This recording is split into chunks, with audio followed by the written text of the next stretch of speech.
Je vous l'avais dit que j'allais arrêter de m'absenter trop longtemps. Bon, les gars, c'est la 3e fois qu'on se trouve pour ce petit rendez-vous annuel. Écoutez, c'est la fin de cette année 2022. J'espère que vous avez passé quand même une bonne année. Personnellement, je mettrais la note de 2,5 sur TripAdvisor. C'était pas incroyable. Et si je dois récapituler les choses bien qui me sont arrivées cette année, je ne m'en rappelle pas. Donc, c'est que c'était pas mémorable. J'espère que ce n'est pas le cas pour vous, que vous avez grandement profité de votre année 2022. Ça me fait toujours plaisir quand vous m'envoyez des petits messages pour me raconter que vous avez eu vos diplômes, ou que vous avez trouvé l'amour, ou que vous vous sentez bien dans votre peau. Quel bonheur de vous voir épanoui. Dans tous les cas, faisons table rase de toute cette année. On enlève tout ça, on laisse derrière nous les dramas, les problèmes, les ruptures, les mesmoumettes de Twitter. On laisse tout ça derrière nous et on se focalise sur 2023, à savoir les bonnes ondes, les bonnes énergies, l'amour, l'argent et l'abondance. Voilà. Donc je vais vous tirer les cartes. Absolument pas.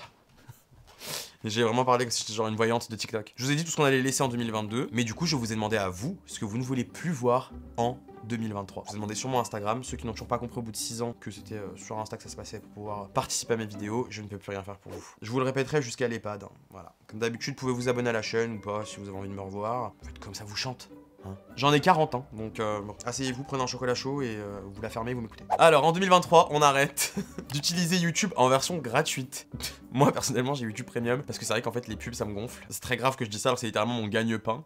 Mais enfin au bout d'un moment c'est bon quoi, les pubs YouTube j'en avais marre donc j'ai pris la version Premium. En vrai je passe plus mon temps sur YouTube donc ça valait plus le coup que je prenne un abonnement YouTube Premium parce que les pubs YouTube on en peut plus. Enfin je sais pas combien d'années il me reste à vivre mais j'ai pas envie de les passer à regarder 6 pubs YouTube avant une vidéo de poisson fécond. En 2023 on arrête les shootings chez Zara. J'ai pas compris, je pense que c'est les shootings cabine je pense. Personnellement je crois que j'ai jamais fait ça. Et là ça va me sortir un screen genre d'une story que j'ai fait dans une cabine Zara. Mais je pense pas, je me rappellerai je pense. J'ai vu des folies sur Twitter, j'ai vu que des gens essayaient les vêtements nus. Dans les cabines, genre. La vulve exposée au jean, le pénis en contact vraiment avec le denim. Ça me choque un peu. Bon, j'ai toujours lavé mes vêtements quand je les achetais, mais bon, quand même, ça me choque. En 2023, on arrête anything Y2K inspired. Y2K, c'est la mode des années 2000. Ouais, string qui dépasse, diamants sur les dents, les jeans baggy, les débardeurs. Les petits bandanas, enfin le look des années 2000, genre les early 2000. Vous commencez à ressembler de plus en plus à des fous. Bah en fait je pense qu'on... Ouais, nous avec Lisa on avait fait une collection en 2020 chez Jennifer, un peu inspirée années 2000 et tout, mais là c'est vrai que je trouve que en fait toutes les marques l'ont fait et tout, maintenant ça commence à être redondant. Et dans tous les cas, je vous dis la vérité, moi j'attends en balle le retour fin des années 2000. Alors en fait je crois qu'il n'y a pas de nom pour cette période, j'ai vu un truc sur TikTok où ça s'appelait Frutiger Aero. Pour moi il n'y avait pas de nom, en fait j'ai hâte que ça redevienne hype, les Cheap Monday, American Apparel, les chaussures, les schmoove, je sais pas si vous vous rappelez, toute cette ère là, en fait moi je suis grave nostalgique de ça quand on écoutait MGMT et qu'on regardait Gossip Girl. L'era en fait qui était juste avant les Shambhala, les casquettes YMCMB, Nicki Minaj et Chris Brown, genre juste avant.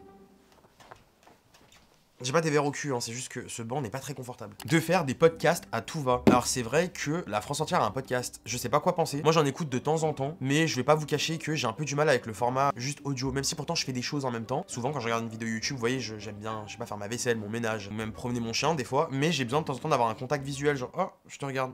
Ça fait sens ce que je raconte ou pas? C'est vrai que tout le monde a un podcast maintenant quoi, même mon chien genre Snoop je vais lui faire un podcast. Bah après je pense que c'est peut-être sympa pour certaines personnes qui s'en foutent du visuel. Moi je suis vraiment de la vieille école, j'ai besoin de voir la personne. Je sais pas, tu vas me faire une vidéo de 30 minutes, je vais la regarder, je vais te jeter un coup d'œil de temps en temps genre, tu vois. Vu que je vis seul, genre je mange souvent devant YouTube, bah ça me tient compagnie donc podcast c'est... Ouais, c'est pas mon truc de prédilection, enfin personnellement je suis pas très fan. Alors c'est revenu au moins 50 fois. En 2023 vous ne voulez plus entendre parler de TPMP. Moi je vais vous dire la vérité, c'est pas une émission que je regarde. Déjà en fait moi je regarde pas trop la télévision. Vous avez pensé que je suis très ennuyeux et que je fais rien chez moi, bah, c'est un peu le cas. Je ne regarde pas trop la télévision, donc les seules fois où je tombe sur TPMP en fait c'est sur YouTube. Vous savez quand ils mettent les extraits là. Et le peu de fois où j'ai cliqué en fait, j'ai juste vu des vieux s'agiter avec une pancarte. Donc et puis Cyril Hanouna en face qui crie mais chérie, mais chérie, mais chérie toutes les 5 secondes. Mais je sais pas du coup. Enfin je vois à peu près en quoi consiste l'émission, mais je vois qu'il y a plein de gens qui disent qu'ils invitent un peu tous les gens qui font le buzz, enfin les gens qui font le buzz du moment, etc. Par contre pour la petite anecdote, j'ai vu Cyril Hanouna une fois à une soirée, peut-être 2 ou 3 ans, c'était pour la marque Eleven Paris. J'étais choqué parce que pour moi je pensais qu'il allait avoir le melon vu que c'est quand même, je crois que c'est une des émissions les plus regardées en France. Pas du tout, genre le mec était très gentil, genre il parlait avec tout le monde, il faisait pas en gros le mec saoulé et tout, genre j'étais choqué limite. Parce qu'il y a des gens qui sont très gentils quand les caméras sont allumées, mais lorsque nous les éteignâmes, nous avons eu affaire à des comportements quelque peu douteux, voilà. Et là c'était pas le cas. Donc après je sais pas trop ce qu'il propose dans son émission, mais en tout cas c'est revenu plein de fois. Les Mabel, j'appelle personne Mabel, mais c'est vrai que je vois toujours des tweets comme ça, genre quand tu te fais tromper, que tu reçois un petit DM genre coucou ma belle, tu es là, tu es disponible, il faut supprimer de suite ce DM. Ce ne sont pas des messages de bon augure. Donc si vous êtes en couple et vous recevez un DM coucou ma belle, on supprime. D'unfollow les gens sans les supprimer, ma phobie. Voilà, alors je vous explique quelque chose dans la vie. Si vous avez envie d'unfollow quelqu'un sur Instagram, il y a pas de problème. Des fois t'es plus en accord avec le contenu d'une personne, d'un ami à toi. Je parle pas pour les créateurs de contenu que vous suivez, mais genre bref, vos amis, vos proches, votre famille, etc. Si tu suis quelqu'un et que tu l'unfollow, la moindre des choses en fait c'est de le supprimer. Maintenant Insta ils ont mis cette fonctionnalité. En fait il y a personne qui est votre fan ici, vous voyez ce que je veux dire? Des gens de ma famille, genre mon sang, ils m'ont unfollow sur Instagram mais genre ils m'ont laissé en s'abonner en retour. Mais vous êtes des grands cinglés, des grands malades. Il y a personne qui t'ont fan ici, tu vois ce que je veux dire? Donc tu me supprimes. Parce qu'après en plus moi j'ai la grenade, tu vois, à 18h30 genre dans mon canapé, j'ai la haine, tu vois. Ouais, bref. Passe à autre chose. Le mac quesadilla à McDo. Ah, c'était pas mauvais, mais par contre, au bout d'un moment, 7 € le mac quesadilla, le sandwich tout seul là. Enfin, sachant qu'il n'y a pas de viande dedans et tout quand même. Enfin, pour une tortilla avec 2 tranches de cheddar dedans et quelques poivrons, c'est pas donné quand même. Mais je suis toujours autant addict à McDo, ça va pas du tout d'ailleurs. Les speed songs, alors pour les anciens qui traînent sur YouTube depuis très longtemps, maintenant c'est à la mode sur TikTok, vous savez, de mettre les musiques en accéléré, genre toutes les trends sur TikTok ça se fait avec les musiques qui sont plus rapides que la musique de base. Mais moi ça fait genre des années que j'écoutais des fois des sons comme ça s'appelle du nightcore, je crois. Genre certains sons de Billie Eilish et tout, j'adore en accéléré, je trouve que ça donne plus de peps. Il y a des chansons qui sont trop déprimantes et quand elles sont en accéléré, genre tout va mieux dans ta vie. T'as envie de faire ton ménage mais genre comme ça, genre comme si t'étais sous. Le matcha, c'est tellement pas bon. Peu de fois que j'ai goûté, c'était pas ouf. À part dans une boisson, genre avec du lait de coco, c'était froid, sucré, tout, c'était comme un espèce de milkshake. Sinon, c'est vrai que j'ai l'impression que c'est un peu de la comédie, genre les gens qui font croire sur TikTok qui se réveillent le matin et qui s'amusent à se servir un petit bol, vous savez, avec un fouet en bois. Enfin, personnellement, moi le matin, c'est un café noir. La trend des clean girls et leur morning routine ultra pétée et culpabilisatrice, entre parenthèses, plus fake.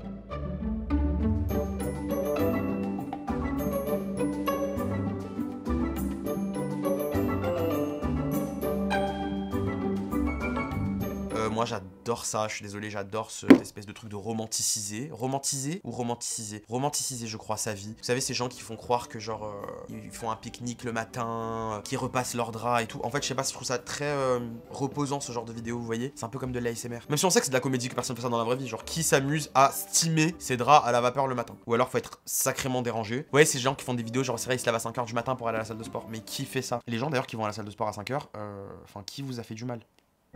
Girl, not everybody can pull off the bleach brows trend. Tout le monde ne peut pas porter la mode des sourcils bleachés, des sourcils décolorés. Bah ça dépend sur qui, moi je trouve que c'est assez joli, donc j'ai pas trop d'avis là-dessus. Bah c'est vrai qu'après sur... Ouais, non, pas sur tout le monde, mais faites ce que vous voulez. Facebook et les posts chiants à mourir. Mais déjà si vous avez moins de 60 ans, qu'est-ce que vous faites encore sur Facebook? Genre excusez-moi, mais je vais pas les traîner dans un EHPAD à 22 ans, genre, enfin...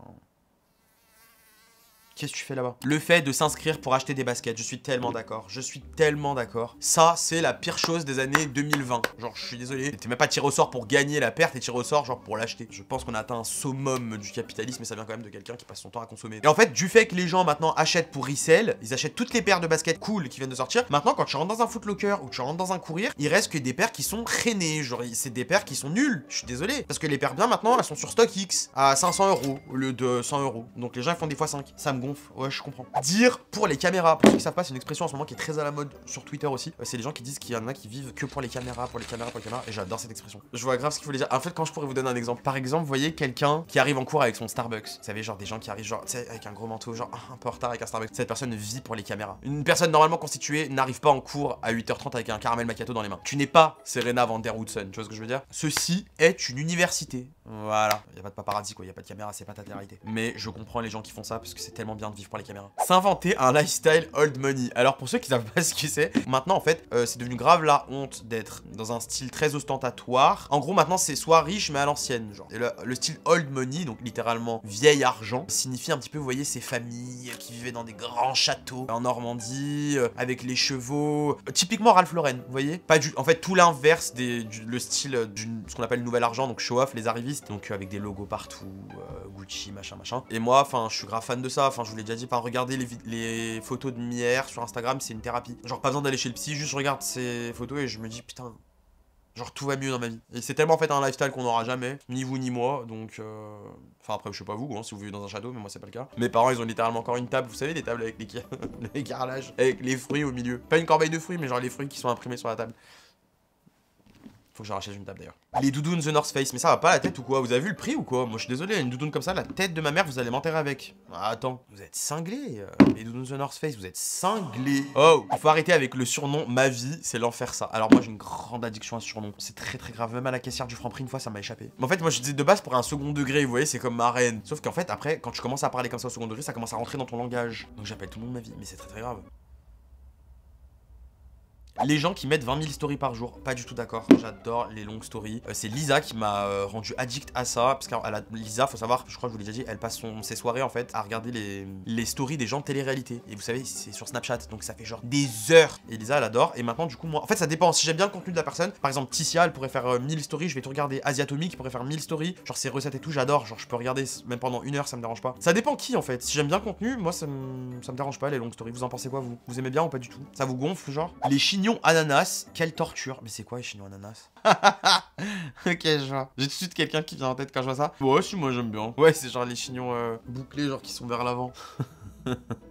Moi j'aime bien, je trouve ça mignon. Mais je savais pas qu'on appelait ça un chignon ananas, c'est super drôle. Arrêtez de sacrifier sa vie et sa jeunesse dans une vie amoureuse. Je sais pas comment vous expliquer ça, mais j'ai une approche qui est très spéciale sur la question. Moi je ne conçois pas vraiment ma vie seule. Pour moi ça n'a pas de sens de vivre seul. Bien évidemment c'est un avis qui est purement personnel. Je ressens plus de bonheur quand je peux le partager. Certains diront que c'est de la dépendance affective, sûrement. En fait je suis fatigué que les gens forcent et poussent un schéma où il faut être absolument indépendant, vivre seul. C'est un peu le truc qu'on nous pousse maintenant sur les réseaux. Faut que vous soyez bien seul avant d'être avec quelqu'un, nanana. En fait, tu peux très bien. C'est pas parce que t'as envie de ne pas être seul que ça veut dire que tu te sens mal. Enfin, je sais pas comment vous expliquer ça. Prenons Solange. Solange est une jeune femme de 24 ans qui vient de décrocher son master en langues étrangères appliquées, chinois et arabe. Solange vit seule. Voilà. Solange adore ses copines. Solange adore sortir et faire la bringue à la Wanderlust jusqu'à 5 h du matin le jeudi soir. Mais Solange, même si elle aime bien ses copines et qu'elle aime bien la bringue, Solange n'a peut-être pas forcément envie de passer encore des nombreuses années toute seule sous prétexte qu'il faut être une femme indépendante et que c'est le schéma qui est poussé. Il y a peut-être des gens qui aiment bien ça, genre être seul, mais moi je peux comprendre qu'il y a d'autres personnes qui n'aient pas envie d'être seule. Pour moi, c'est pas du tout gâcher sa vie déjà d'être dans une relation amoureuse, même quand vous êtes jeune. Pour moi, c'est déjà t'apprends grave des choses quand t'es en couple, t'apprends tout plein de choses sur toi et puis ça te forge aussi. Même si des fois les expériences amoureuses peuvent être chaotiques, je pense que ça donne aussi un certain recul sur tout plein de choses et on en apprend beaucoup sur soi-même. Donc je ne suis pas du tout d'accord avec ça. Avoir 3 mois de retard sur les trends TikTok, bah ça c'est les plus de 25 ans. Hein. Et pourtant moi, je ne suis pas en retard. Voilà. D'ailleurs j'ai bientôt 1 million d'abonnés sur TikTok, je suis choqué.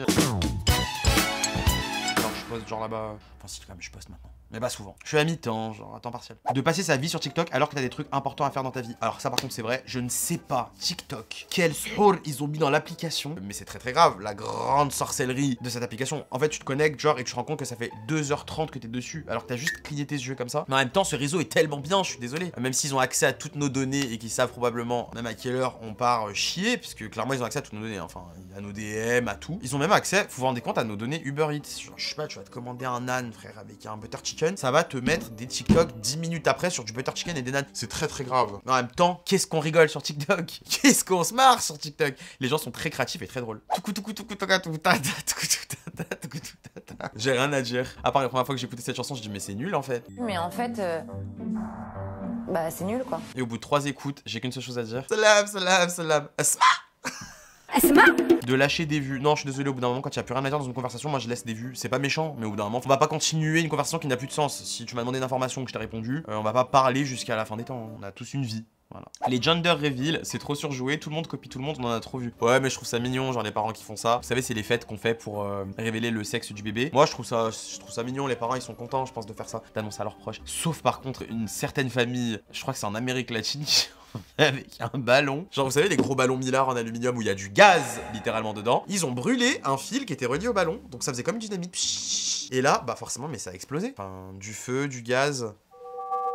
De dire oui à tout et à tout le monde, c'est très très difficile, c'est très très difficile d'apprendre à dire non. Je pense que c'est très important pour vous, dans votre vie d'adulte, que vous appreniez à dire non. C'est quelque chose que j'ai eu du mal à faire pendant très longtemps, par peur de décevoir mes proches, par peur de décevoir mon entourage, par peur de ne pas être à la hauteur, par peur que ce soit mal interprété, que on pense que je sois une mauvaise personne, que je refuse de rendre un service ou quoi. Donc je disais oui à tout, sauf qu'au bout d'un moment tu commences à mettre ta santé en péril et même des fois ta propre vie en péril au détriment des autres en fait. Donc il faut des fois apprendre à dire non, genre non, j'ai l'anniversaire de ma mère ce week-end, je vais pas venir t'aider à déménager, je suis désolé. Ou alors tu décales. ton déménagement.